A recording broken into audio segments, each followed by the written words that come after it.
5ই August Awami সরকার পতনের পর দায়িত্ব বুঝে নেন ডক্টর মোহাম্মদ ইউনূসের অন্তর্বর্তীকালীন সরকার। কিন্তু দায়িত্ব গ্রহণের পর এই সরকার দেশীয় ও বিদেশি ষড়যন্ত্রের শিকার হচ্ছে প্রতিনিয়ত। শেখ হাসিনা বাংলাদেশ থেকে পালিয়ে যাওয়ার পর একটি গোষ্ঠী তাকে ফেরত আনতে চাইছেন। এদিকে পালিয়ে তিনি অবস্থান করছেন তার আদি এবং আসল মাতৃভূমি ভারতে। ভারতও বাংলাদেশে পুনরায় শেখ শাসন কায়েম করতে চায়। তাই ভারতের সঙ্গে লিয়াজু করে দেশের কিছু স্বৈরাচার সমর্থক ইউনূস সরকারকে চাপে ফেলে পরাজিত করতে চাচ্ছে। দেশ ও গণতন্ত্র বিরোধী ওই গোষ্ঠীর স্লোগান আওয়ামী লীগের আমলেই ভালো ছিলাম। বর্তমান রাষ্ট্রচালককে তাই হটাতে পারলেই ফিরে আসবে হাসিনার দুঃশাসন। এজন্য বাংলাদেশি স্বৈরাচার সমর্থক গোষ্ঠী ভারতের সাথে চুক্তি করে প্রথম আলো ও সিপিবির মতো এজেন্সি নিয়োগ দিয়েছে অরাজকতা সৃষ্টি করার জন্য। মার খাইছে পুলিশ আর প্রথম আলো নিউজ করছে ছাত্র সংগঠনের উপরে হামলা। দেখেছেন তো সব ইন্ডিয়ান মাল কিভাবে নেমে পড়েছে এই ধর্ষণ ইস্যুটাকে উইপেনাইজ করে প্রফেসর ইউনূসের সরকারকে বেসামাল করে দেওয়া হয়েছে।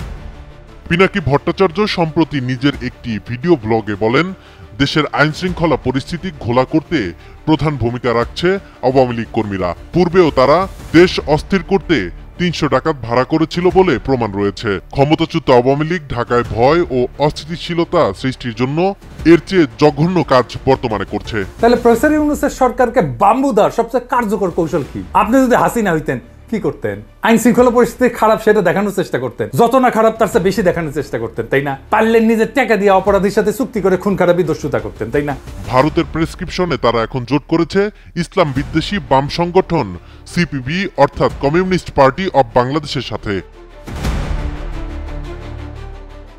পিনাকি তার ভিডিও বক্তব্যে বলেছেন, ধর্ষণের মতো একটি স্পর্শকাতর ইস্যুকে কেন্দ্র করে বর্তমান সরকারের ব্যবস্থাকে প্রশ্নবিদ্ধ করতে অপচেষ্টা চালাচ্ছে সিপিবি। গত 2 মাসে 44 জন শিশু ধর্ষণের ঘটনায় দেশ যখন লজ্জিত, তখন এটাই একমাত্র ইস্যু হয়ে দাঁড়ায় অন্তর্বর্তীকালীন সরকারের অযোগ্যতার।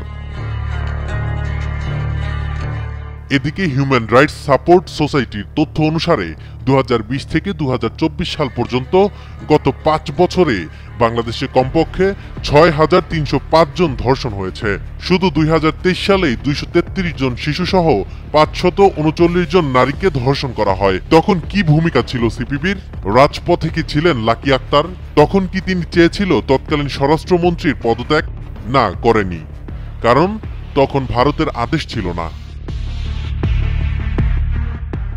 আন্দোলনকে জনমুখী করতে সিপিবি তাদের সাথে নিয়েছে দেশের সবচেয়ে নিকৃষ্ট ও ফ্যাসিস্ট ছাত্র সংগঠন ছাত্রলীগকে। পাহাড়ি ছাত্র পরিষদের মতো বিতর্কিত সংগঠনের সাথে তারা জোট করেছে, যাদের আধ্যাত্মিক গুরু সন্ত লারমা, যিনি ভারতের অস্ত্র ও অর্থের জোরে পার্বত্য এলাকাকে বাংলাদেশ থেকে আলাদা করতে চেয়েছিলেন।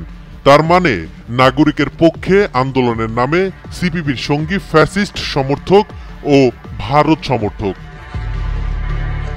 এখন প্রশ্ন, তারা কিভাবে বাংলাদেশের জনগণের স্বার্থে কথা বলবেন? এদিকে বাম ঘরানার এই উদ্দেশ্য প্রণোদিত আন্দোলনকে শাবাশি দিচ্ছে ভারত সমর্থিত জাতীয় দৈনিক প্রথম আলো। যেখানে ইসলাম বিরোধী কর্মকাণ্ড, যেখানেই আওয়ামী স্বার্থ, সেখানে মজবুত কলম ধরেছে প্রথম আলো। ভারতের বাংলাদেশ বিরোধী এজেন্ডা বাস্তবায়নে এজেন্ট হিসেবে কাজ করছে প্রথম আলো। এদিকে র এজেন্টদের অফিস হিসেবে ব্যবহৃত হচ্ছে সিপিবির পল্টন অফিস। পিনাকি ভট্টাচার্য স্পষ্ট করেছে, যতদিন সিপিবির কর্মকাণ্ড বাংলাদেশে থাকবে ততদিন ভারতীয় আগ্রাসন বাংলাদেশে চলবে। সিপিবির পুরানা পল্টন না, সারা দেশে সিপিবির অফিস আমি দখল করে নিব। আমি কয়া দিলাম আমি হঠাৎ কোনো কাজ করি না, তাই আগাম ঘোষণা দিয়ে রাখলাম, হাড্ডি ঘুরে করে দেব শালা ইন্ডিয়ান দালালের বাচ্চা। আওয়ামী লীগ নিশ্চিন্ত করতে চান আপনারা, সিপিবিরে জয় বাংলা করেন, আওয়ামী লীগ আর ফিরতে পারবে না। সিপিবি জিন্দা থাকলে আওয়ামী লীগ আবার ফিরবে, আমি কয়া দিলাম, লিখে রাখেন। ইন্ডিয়া আবার ফিরবে, আমি কয়া দিলাম, লিখে রাখেন। যেখানেই সিপিবি সেখানেই প্রতিরোধ, ইনকিলাব জিন্দাবাদ। এদিকে বাংলাদেশের ত্যাগী তৌহিদি জনতা প্রথম আলো ও সিপিবিকে হুঁশিয়ারি করে দিচ্ছে, ভারত সমর্থন করে আর কোনো পদক্ষেপ বাংলার মাটিতে নিলে আবার জিয়াফতের সম্মুখীন হবে তারা। গণমাধ্যমের মুক্ত চর্চা বা গণতান্ত্রিক আন্দোলনের নামে প্রথম আলো বা সিপিবি কাউকেই আর কোনো ভারতপন্থী ষড়যন্ত্র করতে দেওয়া হবে না।